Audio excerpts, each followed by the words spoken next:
ሰላም ጤና ይስጥልን ውድ ተመልካቾቻችን ከተወዳጁ ብስራት ኤፍኤም የዩቲዩብ ቻናል ዘወትር እሁድ ማለዳ ወደ እናንተ የሚደርሰው ብስራት ሃይላይታችን እነሆ ጀምሯል። በሳምንቱ መጨረሻ ቅዳሜ የትኞቹ ስፖርታዊ ጉዳዮች ተከናወኑ እንዲሁም ደግሞ ዛሬ እሁድ የትኞቹ ስፖርታዊ ጉዳዮች ይከናወናሉ የሚለውን ጥቆማ እየሰጠን አብረን እንቆያለን።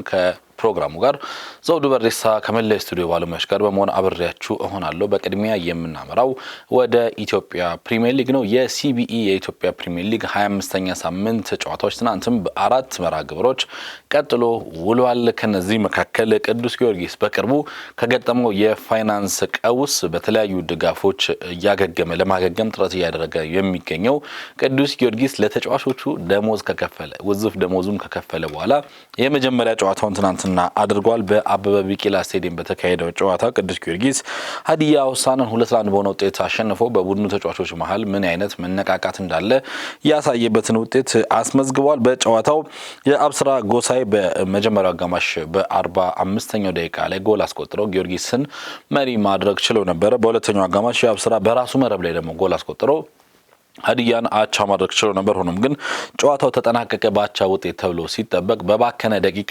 በ93ኛው ደቂቃ ላይ ፉአድ አብደላ ጎል አስቆጥሮ ፈረሰኞቹን ለድል አብቅቷል። ውጤቱን ተከትሎ ቅዱስ ጊዮርጊስ ደረጃውን አሻሽሏል። ይህ ብቻ ሳይሆን በቀጣዮቹ ሳምንታት ሊኖረው ለሚችለው ውጤትም ጥሩ መነሳሳትን የፈጠረ ውጤት በአሰልጣኝ ፋሲል ተካልኝ ቡድን ውስጥ ተመዝግቧል ማለት ነው። ሌላኛው የዕለቱ መርሃ ግብር እንግዲህ በሐዋሳ ስቴዲየም የተካሄደው ጨዋታ ነው። በወላይታ ዲቻና ኢትዮጵያ ንግድ ባንክ መካከል የተካሄደው ጨዋታ ያለምንም ጎል 0-0 በሆነ ያቻ ውጤት ተጠናቋል። እንዲሁ ደግሞ እዚሁ አበበ ቢቂላ ሌላም ጨዋታ ተካሄዶ ነበረ።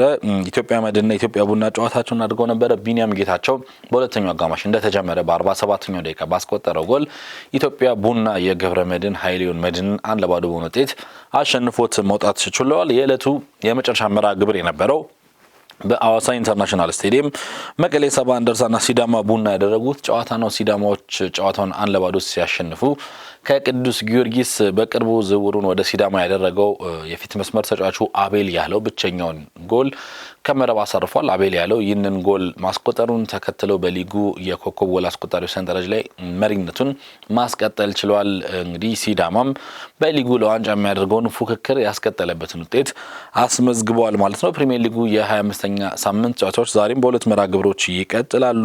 አዳማ ከተማና ነገሌ አርሲ እዚህ አበበ ቢቂላ አዲስ አበባ አበበ ቢቂላ ስቴዲየም ላይ ሲጫወቱ በአዋሳ ኢንተርናሽናል ስቴዲየም ወይ ደግሞ በአዋሳ ዩኒቨርሲቲ ስቴዲየም ደግሞ ሐዋሳ ከተማ እንዲሁ ዛሬ ጨዋታውን ያደርጋል ማለት ነው። ሐዋሳ ከተማና ወልዋሎ አዲግራት ዩኒቨርሲቲ ዛሬ ጨዋታቸውን በሐዋሳ ዩኒቨርሲቲ ስቴዲየም የሚያደርጉ ይሆናል ማለት ነው። የ25ኛ ሳምንት የፕሪሚየር ሊጉ መርሃ ግብሮች በዚህ ጨዋታ የሚጠናቀቁ ይሆናል ማለት ነው። የኢትዮጵያ ፕሪሚየር ሊግን በዚህ መልኩ ከዳሰስን ወደ ውጪ መረጃዎቻችን የውጤት ዳሰሳዎቻችን በቀጥታ እናምራ።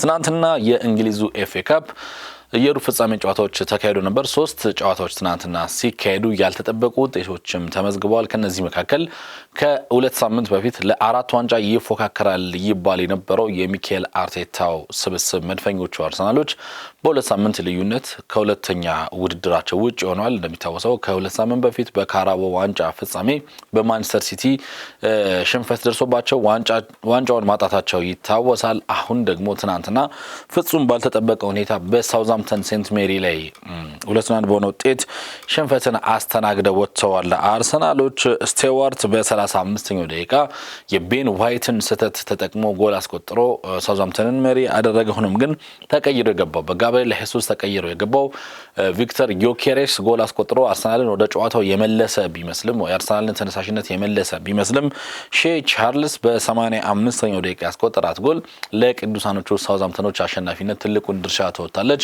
ይህ ውጤት እጅጉን አነጋጋሪ ሆኗል። አርሰናል በተወሰነ መልኩ የተጫዋቾች ጉዳት ቢኖርበትም ለ4 ዋንጫ የሚፎካከር የፕሪሚየር ሊግን ዋንጫ ለማንሳት የሚፎካከር እጅግ በጣም ጠንካራ ስብስብ ድንቅ ስብስብ ያለው ቡድን እንደመሆኑ በሳውዛምፕተን መሸነፉ በጣም አስደንጋጭ ሆኗል። አሁን ደጋፊዎች ላይ ስጋት ገብቷል። ለ4 ዋንጫ የሚፎካከር ጠንካራ ስብስብ አለን የሚለው እምነት ቀስ በቀስ እየተንሸረሸረ ፕሪሚየር ሊጉን የማንሳት የአመታት ህልማቸውንም እንዳያጡ የሚል ስጋት በደጋፊዎች ዘንድ እየተመለከትን ነው የምንገኘው።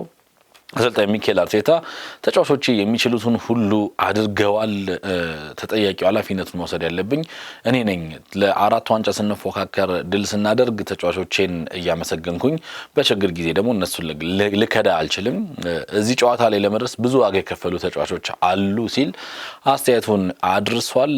እንግዲህ አርሰናል የፊታችን ማክሰኞ ከነገ በስቲያ በአውሮፓ ሻምፒዮንስ ሊግ ከስፖርቲንግ ሊዝበን ጋር የሩብ ፍጻሜ የመጀመሪያ ጨዋታውን የሚያደርግ ይሆናል ማለት ነው። ሻምፒዮንስ ሊግ እና ፕሪሚየር ሊግ ቀሪ የአርሰናል የዋንጫ ተስፋዎች ሆኗል። በአንጻራዊነት ካጣቸው ዋንጫዎች ይልቅ የቀሩት ዋንጫዎች ትልልቅና ከባድ ዋንጫዎች እንደሆኑም ይታወቃል ማለት ነው። ሌሎች ጨዋታዎችም ተካሂዶ ነበረ። በምሳ ሰዓት ጨዋታ ማንቸስተር ሲቲ ከሊቨርፑል ጋር ተጫውቶ 4-0 በሆነ ውጤት አሸንፎ መውጣት ችሏል። በአርነ ስሎት ላይ ያለው ጫና ከጊዜ ወደ ጊዜ እየበረታ ነው የሚገኘው። የትናንቱ ውጤት ደግሞ ይህንኑ ጫና የበለጠ የሚያጠነክርና የሚያበረታ ነው ብሎ ማንሳት ይቻላል። ሄርሊንግ ብራውት ሃላንድ 3 ጎሎችን አስቆጥሮ ሃትሪክ ሰርተዋል በትናንትናው ዕለት።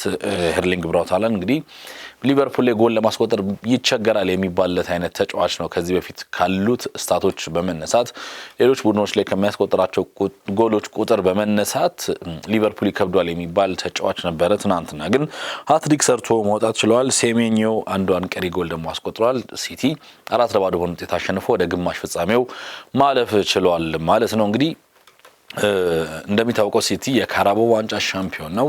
ለኤፍኤ ካፕ ግማሽ ፍጻሜን ተቀላቅሏል። ፕሪሚየር ሊጉ ላይ መሪውን አርሰናልን እግር በእግር እየተከተለ ያለ ቡድን እንደሆነ ይታወቃል። ከሻምፒዮንስ ሊግ በስተቀር ሲቲ አሁንም ለ3 ዋንጫዎች እየተፎካከረ ያለ ቡድን ነው ብሎ ማንሳት ይቻላል። ቼልሲም እንዲሁ ፖርት ቬልን በማሸነፍ ወደ ግማሽ ፍጻሜው የተቀላቀለ ሌላኛው ቡድን ሆኗል። 7-0 በሆነ ውጤት ነው ቼልሲ ጨዋታውን ያሸነፈው። በአስገራሚ ሁኔታ የተለያዩ 7 ተጫዋቾች ናቸው 7ቱን ጎሎች ያስቆጠሩት። ሃቶ፣ ጂያው ፔድሮ እንዲሁም ደግሞ ላውረንስ ጋብሪኤል የተባለው የፖርት ቬል ተጫዋች በራሱ መረብ ላይ ቶሲን አዳራባዮዮ፣ አንድሬ ሳንቶዝ፣ ኤስቴቫ እንዲሁም ደግሞ ጋርናቾ በፍጹም ቅጣት ምት 7ቱን የቼልሲ ጎሎች ለሊያም ሮዘኘሩ ቡድን አስቆጥረዋል። ቼልሲም ሌላኛው የግማሽ ፍጻሜ ተፋላሚ የሆነ ቡድን ሆኗል። ዛሬ አንድ ጨዋታ ይደረጋል በኤፍኤ ካፕ። ዌስትሃም እና ሊድስ ዩናይትድ ጨዋታቸውን ያደርጉና አራተኛው የግማሽ ፍጻሜ ተፋላሚ ቡድን የሚለይበት ይሆናል ማለት ነው። የእንግሊዙ ኤፍኤ ካፕ ታሪካዊ በዓለም ላይ እድሜ ጠገቡ የክለቦች የእግር ኳስ ውድድር እንደሆነም የሚታወቅ ነው። ወደ ሌሎች መረጃዎቻችን ስናልፍ በቀጥታ የምናገኘው የስፔን ላሊጋ ነው። የስፔን ላሊጋ ትናንትና የሊጉን የዋንጫ ፉክክር ሊወስኑ የሚችሉ መርሃ ግብሮችን አስተናግዷል። በዋንዳ ሜትሮፖሊታኖ አትሌቲኮ ማድሪድ ባርሴሎናን ያስተናገደበት ጨዋታ የዕለቱ ተጠባቂ መርሃ ግብር ነበር። ሁለቱ ቡድኖች ከዚህ ቀደም እንግዲህ 3 ጊዜ ተገናኝተው ነበረ። በላሊጋው 1 ጊዜ ተገናኝተው ነበር።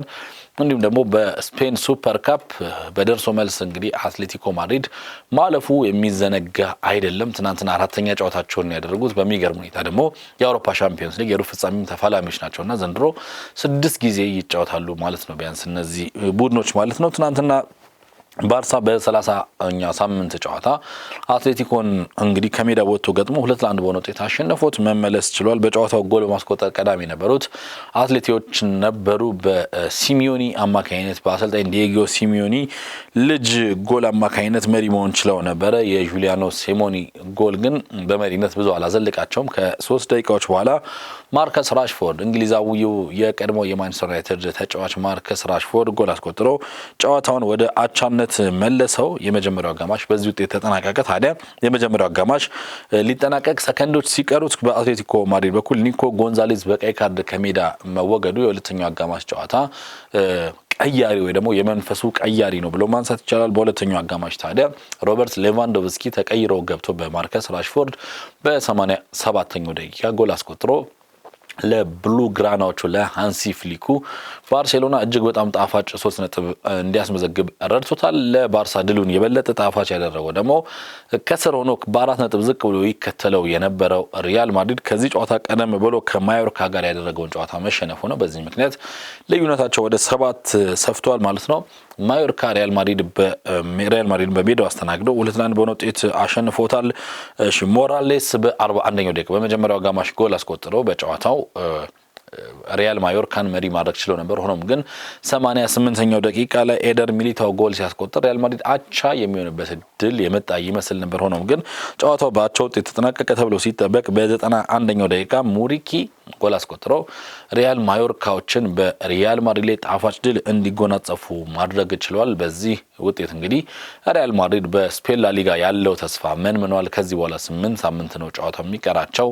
በዚህ 8 ሳምንት ውስጥ እንግዲህ ባርሴሎና 3 ጨዋታዎችን መሸነፍ አለበት። ሪያል ማድሪድ ደግሞ ሁሉንም ጨዋታዎች ማሸነፍ አለበት የደረጃ ሰንጠረዡ ላይ ለውጥ እንዲፈጠር ማለት ነው። ይህ ደግሞ ከባድ ነው ብሎ ማንሳት ይቻላል። ስለዚህ አሁን ሪያል ማድሪድ ሙሉ ትኩረቱን ወደ አውሮፓ ሻምፒዮንስ ሊግ ሊያደርግ እንደሚገባ የጠቆመ ውጤት ነበር ብሎ ማንሳት ይቻላል። ሌሎች ጨዋታዎችም ነበር። ሪያል ሶሴዳድ በሜዳው ሌቫንቴን አስተናግዶ በማርቲንና በሜንዴዝ ጎሎች 2-2 በሆነ ውጤት ማሸነፍ ችሏል። ሪያል ቤቲስና ኤስፓኞል ያደረጉት ጨዋታ ያለ ግብ በአቻ ውጤት የተጠናቀቀ ጨዋታ ነው። ወደ ጣሊያን ሴሪኤ እናቅና። በጣሊያን ሴሪኤ ትናንትና 3 ጨዋታዎች ተካሂደው ነበረ። ከነዚህ መካከል እንግዲህ ላዚዮና ፓርማ ያደረጉት ጨዋታ 1-1 በሆነ ውጤት ተጠናቋል።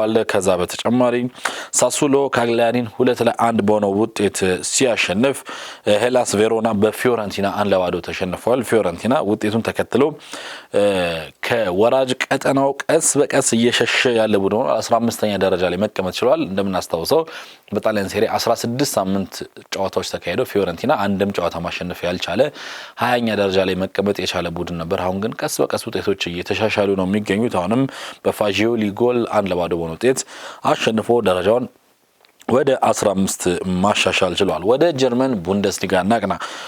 ባየር ሙኒክ ሻምፒዮን መሆኑ እርግጥ ሆኖበታል ብሎ ማንሳት የሚቻለው የጀርመን ቡንደስሊጋ ትናንትም ተካሂዶ ነበር። ባየር ሙኒክ ከፍሬበርግ ጋር ከሜዳ ወጥቶ ያደረገውን ጨዋታ 3-2 በሆነ ውጤት አሸንፎ መመለስ ችሏል። የአውሮፓ ሻምፒዮንስ ሊግ ላይ ማክሰኞ ከሪያል ማድሪድ ጋር መጫወቱን ተከትሎ ባየር ሙኒክ በርካታ ምርጥ የሚባሉ ተጫዋቾችን ተጠባባቂ ወንበር ላይ አድርጎ ነበር ጨዋታውን የጀመረው። በቢሾፍ 2 ጎሎች እንዲሁም ደግሞ በካርል 1 ጎል ነው ፍሬበርግን 3-2 በሆነ ውጤት አሸንፎ መውጣት የቻለው።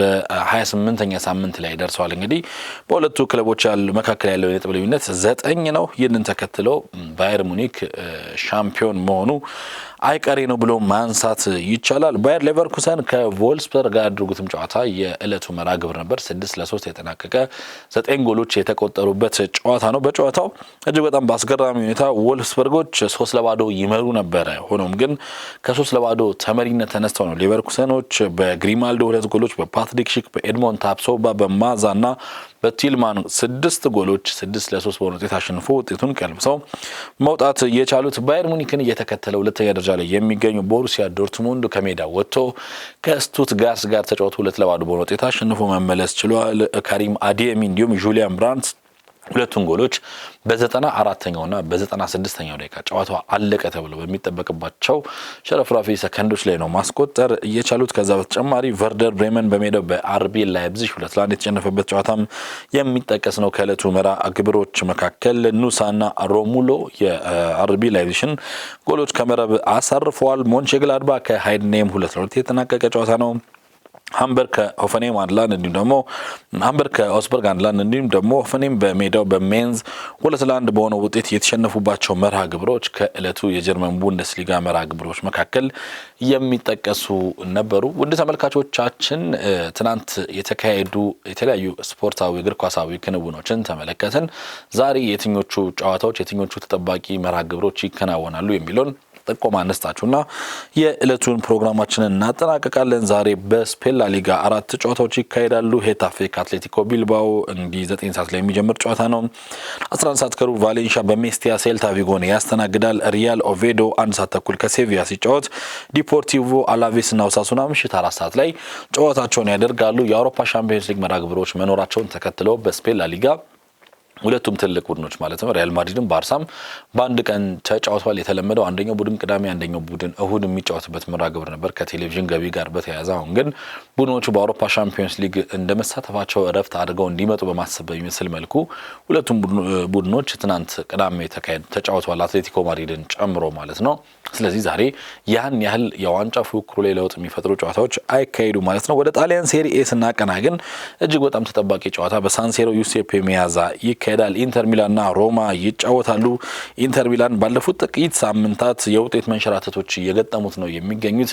ይህንን ተከትሎ ኤሲ ሚላን ከኢንተር ጋር ያለውን የነጥብ ልዩነት ወደ 6 አጥብቦታል። ስለዚህ ኢንተር ዛሬ የማያሸንፍ ከሆነ ከ6ም በላይ ነጥቡ ሊጠብ ይችላል። እጅግ በጣም የሚጠበቅ ጨዋታ ነው። ሮማ ደግሞ ወደ በአውሮፓ ሻምፒዮንስ ሊግ ደረጃ ከፍ ለማለት ወይ ደግሞ የአውሮፓ እግር ኳስ ተሳትፎ ለማድረግ የሚፋለምበት ጨዋታ ነው የጃን ፒሮ ጋስፐሪኒው ሮማ ማለት ነው። ጨዋታው ምሽት 3:45 ይጀምራል። ከዛ ግን ቀደም ብሎ 10 ሰዓት ላይ ክሬሞኔዜ ከቦሎኛ እንዲሁም 1 ሰዓት ላይ ፒዛ ከቶሪኖ የሚጫወቱባቸው መርሃ ግብሮች የሚጠበቁ ናቸው ማለት ነው። በጀርመን ቡንደስሊጋም ዩኒየን በርሊን ከሴን ፓውሊ፣ አይንትራንክ ፍራንክፈርት ከኮሎኝ የሚያደርጉት ጨዋታ ይጠበቃል። በኢትዮጵያ ፕሪሚየር ሊግ ዛሬ የሚካሄዱ ጨዋታዎችን ቀደም ሲል ጠቁመናቸዋል። እንዲሁም ደግሞ በእንግሊዙ ኤፍ ኤ ካፕ ዌስት ሃም እና ሊድስ ዩናይትድ የሚያደርጉትም ጨዋታ እንዲሁ ዛሬ የሚካሄድ ጨዋታ ነው። ተወዳጁ ብስራት ኤፍኤም 101.1 በተለያዩ የስፖርት ክፍል ባልደረቦቹ እነዚህን ጨዋታዎች ወደ እናንተ ያደርሳል። የኤፍ ኤ ካፕ ጨዋታ እንዲሁም ደግሞ